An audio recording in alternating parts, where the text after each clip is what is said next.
Sveiciens Mācībprieks kanālā! Šodien pavisam ziemīga tēma, un mēs aplūkosim, kā veidojas sniegpārslas. Tad kā tas viss sākās? Valts un Emīlija devās ārā. Šajā ziemā tik sniegotas un skaistas dienas bija reti, tādēļ viņi izmantoja izdevību doties laukā. Te tieši sāka snigt skaistas pārslas. Viņi tās noķēra savās rokās un pamanīja, ka neviena no sniegpārslām nav īsti vienāda. Tāpēc viņu uzdevums bija mēģināt atrast līdzīgas sniegpārslas. Viņi atrada vienu, tad vēl vienu, tās salīdzināja, un tās nebija līdzīgas. Paņēma nākamo, tā bija ļoti grazna, taču līdzīga, bet arī ne tāda kā iepriekšējās. Kāda cita bija vienkāršāka, kāda cita bija daudz smalkāka, un katrai no tām bija tik dažādi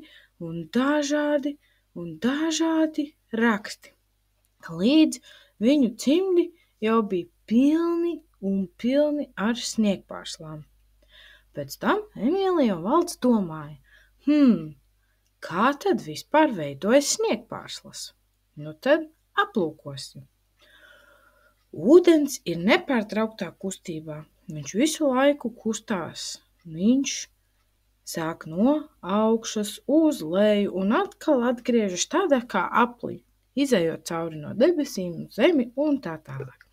Tas nozīmē, ka mums visu laiku apkārt ir ūdens, un tas notiek arī gaisā. Un tad šis būtu sniegpārslas sākums.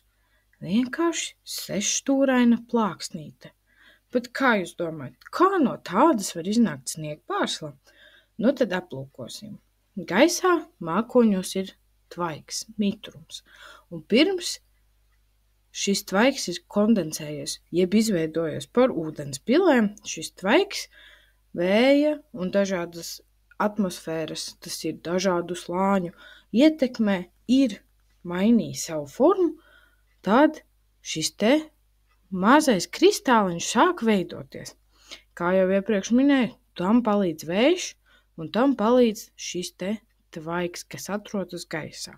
Ne jau tāds īsti, kā mēs domājam, tvaiks, bet, piemēram, tāds kā uzvārās teikana un iznāk šis te tvaiks, tāds kā mitrs mākonīts. Tad vēja un temperatūras ietekmē veidojas šīs te dažādās sniegpārslas. Un kāpēc viņi neatrada nevienu vienādu?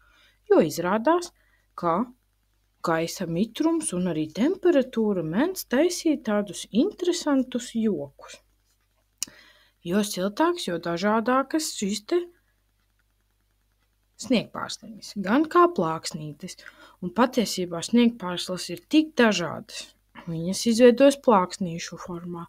Viņas izveidojas kolonnās, vēl plāksnītes un kolonnas un plāksnītes. Šeit var aplūkot arī, kā viņas atšķiras dažādās temperatūrās, jo augstākas, kādas viņas izveidojas tad, kad viņas ir augstākas, un kādas viņas veidojas tad, kad ir siltāks gaiss.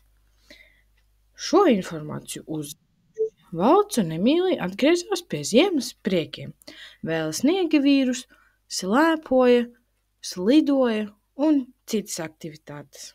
Ko tu dari šajās ziemīgajās dienās? Uzraksti komentārā. Un, protams, neaizmirst atbalstīt kanālu un pieseko Mācībprieks kanālam. Paldies un tiekamies jau citos video!